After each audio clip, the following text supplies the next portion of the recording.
बिस्मिल्लाहिर्रहमानिर्रहीम अस्सलाम वालेकुम। दोस्तों, हमेशा की तरह एक बहुत ही इंटरेस्टिंग वीडियो आपके सामने पेश खिदमत कर रहा हूँ। स्विचिंग मोड पावर सप्लाई, एक रिसीवर की सेट टॉप बॉक्स की पावर सप्लाई रिपेयर करेंगे। एक दोस्त ने भेजी है, इसको रिपेयर करेंगे, अटैम्प्ट करेंगे, इसको चेक भी करेंगे, कोशिश करेंगे कि रिपेयर करें। बहरहाल आपके सामने बहुत सारे फैक्ट्स रखूँगा, टेक्नोलॉजी डिस्कस होगी। वीडियो की तरफ बढ़ने से पहले हमेशा की तरह की एक रिक्वेस्ट, वीडियो पूरी देखिए, वीडियो मुकम्मल देखिए, बिल्कुल स्किप मत कीजिए, वरना फिर समझ नहीं आएगी और बहुत सारी चीज़ें आपसे मिस हो जाएंगी और उसका कोई फ़ायदा नहीं होगा। इसके अलावा चैनल को सब्सक्राइब कर लीजिए, बेल आइकॉन दबा दीजिए, ऑल पे क्लिक कीजिए ताकि आपको नोटिफिकेशंस मिलें। वीडियो यूट्यूब के ऊपर बेशुमार वीडियोस मौजूद हैं, बेशुमार चैनल्स मौजूद हैं, फिर आप ढूंढते ही फिरेंगे। जब एक दफ़ा गुम हो जाए तो फिर हासिल करना बहुत मुश्किल होता है। इसीलिए सब्सक्राइब करने में आपका अपना फ़ायदा है। सब्सक्राइब नहीं करेंगे तो आपका नुकसान होगा, आपसे चैनल गुम होगा तो दोबारा हासिल करना मुश्किल हो जाता है। दोस्तों, फेयर चाइल्ड की बहुत मशहूर स्विचिंग आईसी 5L0380R, मशहूर फेयर चाइल्ड का स्विच, इसको स्विच कहते हैं, ये आईसी है। इसके बेस करता है ये रेगुलेटर, ये regulated power supply, regulated power supply, switching power supply, SMPS. इसके दो हिस्से होते हैं, एक प्राइमरी साइड है, ये देखें बहुत वाज़ेह, ये सारा प्राइमरी साइड है। ये कॉपर जितना आपको नज़र आ रहा है, ये कॉपर है सारा, ये प्राइमरी साइड है इस तरफ को, और इस तरफ को ये सेकेंडरी साइड कहलाता है।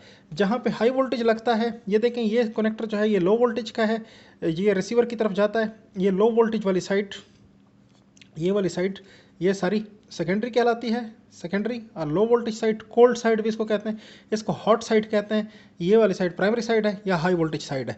तो इसके ऊपर अब हम काम करेंगे। प्रॉब्लम इसके साथ क्या हुई है, दोस्त का हमारा कहना है कि इसको मैं ठीक करवाना चाहता हूँ, कि इसको ठीक कर दें या कम से कम इसका रिव्यू वीडियो बना दें।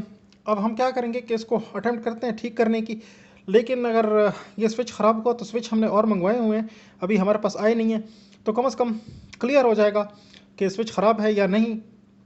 बहरहाल इन्होंने कुछ अटैम्प्ट की होगी, मैं इसमें कुछ फॉल्ट्स भी आपको बताता हूँ, जो प्रॉब्लम्स हैं वो भी आपके सामने मैं लेके आता हूँ और उसको ठीक भी करेंगे।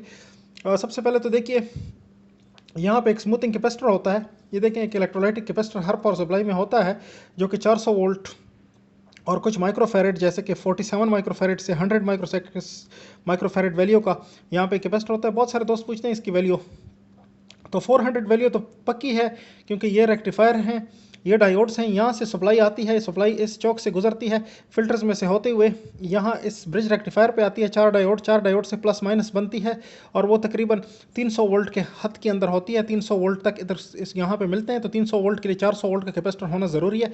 400 वोल्ट का कैपेसिटर और माइक्रोफेरेड जितने ज़्यादा हों उतने बेहतर होते हैं, क्योंकि ये एक ख़जाने के तौर पे या ख़जान के तौर पे काम करता है। यहाँ से पावर जाती है तो ये पावर स्टोर करता है, तो इसके लिए फ़िल्टर कैपेसिटर जितना बड़ी वैल्यू का होगा उतना बेहतर होता है। लेकिन बड़ी वैल्यू के कैपेसिटर बड़े होते हैं तो उसके लिए फिर जगह मुश्किल हो जाती है, आपके लिए कमोलेशन मुश्किल हो जाती है, कि उस जगह में फिक्स करना मुश्किल होता है। इसलिए एक ख़ास वैल्यू का लगाना पड़ता है। 47 माइक्रोफेरेड, 68 माइक्रोफेरेड, 100 माइक्रोफेरेड, कोई भी इसमें आप लगा सकते हैं। वोल्टेज 400 होने चाहिए।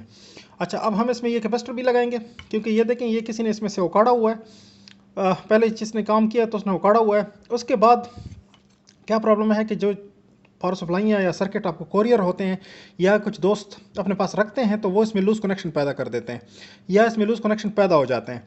तो हम लूज़ कनेक्शन का भी ध्यान देंगे कि लूज़ कनेक्शन इसमें हैं कि नहीं है। और दूसरा, ये सर्किट तो ऐसा लगता है जैसे कि पानी के अंडर भी रहा हो, कहीं पानी भी इसको लगा है। अभी तो खैर बिल्कुल ड्राई है, लेकिन कभी ये लगता है कि पानी के अंडर लगा हो, तो इसके लिए ज़रूरी है कि आप इसके जंपर देखें कि जंपर अपनी जगह सलामत हैं। जैसे ये जंपरों को जंग लगा हुआ है, रस्टी हो चुके हैं, तो हम इनके ये जंपर भी बाद में चेंज कर देंगे, लेकिन अभी फिल फॉर इसकी ज़रूरत नहीं। रेजिस्टेंस की लेग्स को देखें, कुछ रेजिस्टेंस को भी रस्ट लगा हुआ है, उनके लेग्स को भी हम दुरुस्त करेंगे। अभी इस वीडियो में नहीं, बाद में हम इसको कर देंगे। लेकिन अभी इस वीडियो में जो काम है करने वाला, वो पहले इन कंपोनेंट्स को थोड़ा सा हिलाएं। ये देखें ये परफेक्ट है, ये क्या ट्रांसफार्मर को हिलाएं, ये भी कुछ प्रॉब्लम में है। ये देखें यहाँ पे कुछ लूज टांके मुझे नज़र आ रहे हैं। ये ट्रांसफार्मर को बहरहाल हम दोबारा सोल्डर कर देंगे, क्योंकि ये भी हमें लूज़ नज़र आ रहा है। इसके कुछ लेग्स जो हैं वो लूज़ हैं, जैसे कि ये वाली ड्राई सोल्डर्स में हो चुके हैं। अच्छा, इसके बाद ये स्विच, क्योंकि बहुत हाइट के ऊपर है, सबसे हाइट पे ये स्विच है, तो इसको हिला के देखते हैं। ये देखिए इसके बिल्कुल, इसकी लेग्स जो हैं वो लूज़ हो चुकी हैं, वो हिल रही हैं। ये इसका जो स्टड है ये भी हिल रहा है। तो अब हम इसको टाइट करेंगे। इसको टाइट करने का तरीका बिल्कुल सिंपल, बिल्कुल सीधा स्ट्रेट फॉरवर्ड। पिछली एक वीडियो में मैंने आपके साथ शेयर किया था कि हम इसको रिपेयर करेंगे। रिपेयर करने का तरीका ये है कि हम यहाँ पे इसमें एक वायर इंट्रोड्यूस कर देंगे, क्योंकि यहाँ पे ये टूट चुकी हैं तो इसलिए इसमें वायर लगाना ज़रूरी है इस तरह से। लेकिन इसका बहुत ख्याल रखना होता है कि आपने शॉर्ट नहीं पैदा करना होता, बड़े आराम से तरीके से करना होता है काम। तो अब हम इसको करते हैं। ये वायर जो है इसको हम इसमें लगाएंगे। पहले इसको फ्लक्स करते हैं वायर को, ताकि इसको सोल्डरिंग अच्छी तरह से पकड़े। ये देखिए, अब यह हम यहाँ से लगाएंगे, इधर से इसको लगाया इस स्विच के बिल्कुल पैर के पास, इसके पास से लगाया और यहाँ तक हम ले आएंगे। यहाँ पे इसको सोल्डर कर देंगे, क्योंकि ये ट्रेस इसी तरीके पे जा रही है। जिस तरह से ट्रेस जा रही है आपने उस वैसे ही इसको सोल्डर करना है, आपने इधर उधर नहीं करना है इसको। अगर इधर उधर करेंगे तो फिर यकीनन शॉर्ट पैदा होगा, और शॉर्ट जो है वो प्रॉब्लम है इलेक्ट्रिकल के लिए। पावर सप्लाई में अगर आप शॉर्ट पैदा कर देंगे तो उसका मतलब बहुत बड़ा नुकसान होता है। इधर इसको भी लगा देंगे।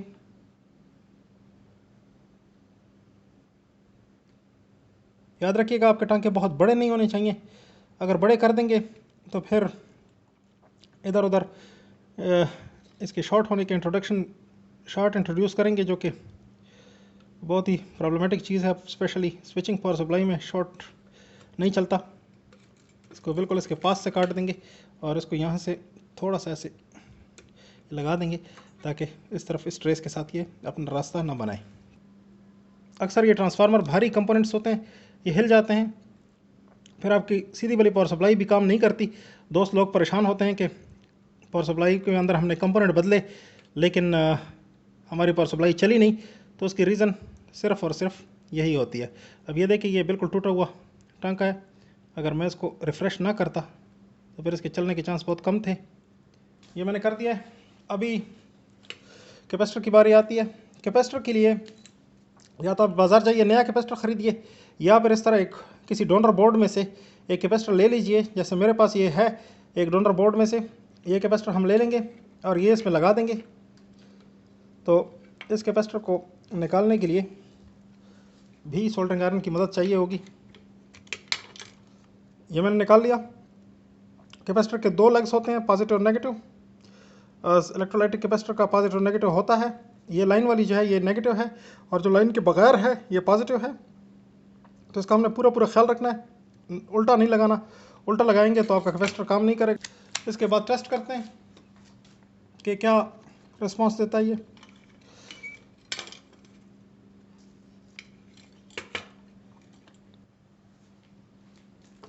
इसके लेग्स हमने ट्रिम कर दिए। अभी हम नेगेटिव वाली साइड, ये लाइन वाली साइड नेगेटिव है हमारी। अगर आपको पता नहीं चलता तो आप किसी और कैपेसिटर को देख लीजिए, इसको देख लीजिए। ये लाइन वाली साइड इसकी नेगेटिव है, ये देखें। तो हम इसको लाइन वाली साइड पे नेगेटिव लगाएंगे। इस तरह से नेगेटिव और पॉजिटिव का बहुत ख्याल रखना है कैपेसिटर में। उल्टा लगाया तो फिर बहुत प्रॉब्लम होती है, इससे धमाका भी होता है, कैपेसिटर धमाके से फटता है, या फिर यह है कि फिल फोर ख़राब हो जाता है और काम भी नहीं करता। ये हमने लगा दिया कैपेसिटर। अब हम क्या करेंगे दोस्तों, ऐसी पावर सप्लाई जो कि आपने रिपेयर की हो, इसके लिए सबसे बेस्ट टूल आपका सीरीज़ लैंप है। सीरीज़ लैंप से इसको पावर देंगे। और पावर कहाँ लगानी है, पावर की ये इसका कनेक्टर है, तो इसकी उल्टी साइड से हम इसको पावर देते हैं। एक वायर जो है उसको हम यहाँ पे सोल्डर करेंगे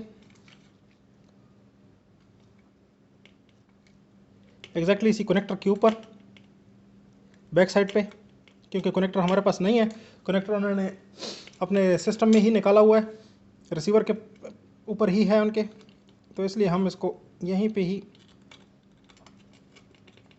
ये सीरीज़ लैंप जो है ये इसको यहाँ पे लगा देंगे।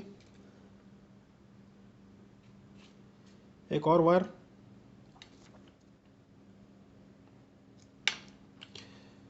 ओके हम यहाँ पे इस तरह से लगा देंगे।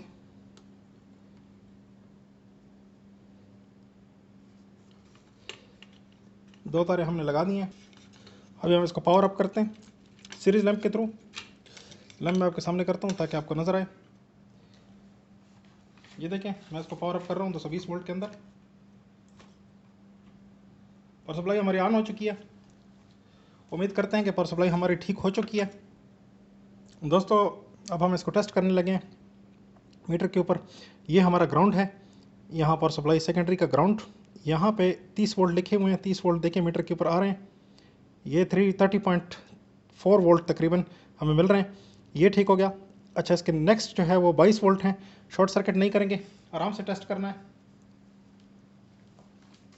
आराम से टेस्ट कीजिए। ये देखें 22 वोल्ट, 22 वोल्ट, 22.58, ये ठीक हो गया। नेक्स्ट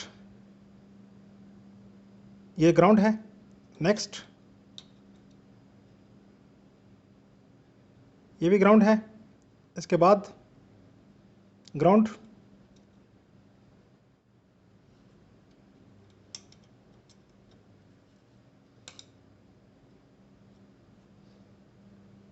ट्वेल्व वोल्ट,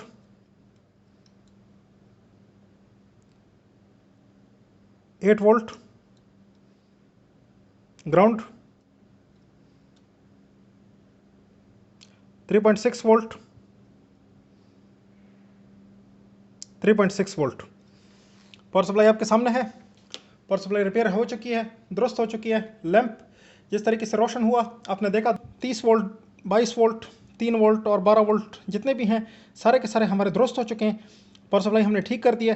तो दोस्तों उम्मीद करते हैं कि आपने इस वीडियो में से अच्छी लर्निंग की होगी। अच्छी लर्निंग की है, थम्स अप ज़रूर कीजिए, वीडियो को लाइक कीजिए, चैनल को सब्सक्राइब कीजिए, बेल आइकॉन दबाइए, ऑल पे क्लिक कीजिए ताकि आपको नोटिफिकेशन आएँ और ऐसी प्यारी प्यारी वीडियो से आप फ़ायदा उठाएँ। और इसके अलावा जो स्विच है 5L0380, इसके ऊपर मैं मज़ीद वीडियोस लेके आऊँगा क्योंकि बहुत ही मशहूर फेयरचाइल्ड का स्विच है पावर सप्लाई का। तो इसके ऊपर मज़ीद वीडियो, डेटा शीट की वीडियो, इसकी तफसील मैं ज़रूर आपके सामने लेके आऊँगा और आपको दिखाऊँगा इसकी मुकम्मल डिटेल। तो दोस्तों देखते रहिए, चैनल को लाजमी से सब्सक्राइब कीजिए, बेल आइकॉन दबाइए, ऑल पे क्लिक कीजिए ताकि आपको नोटिफिकेशन आएँ। देखने के लिए बहुत शुक्रिया।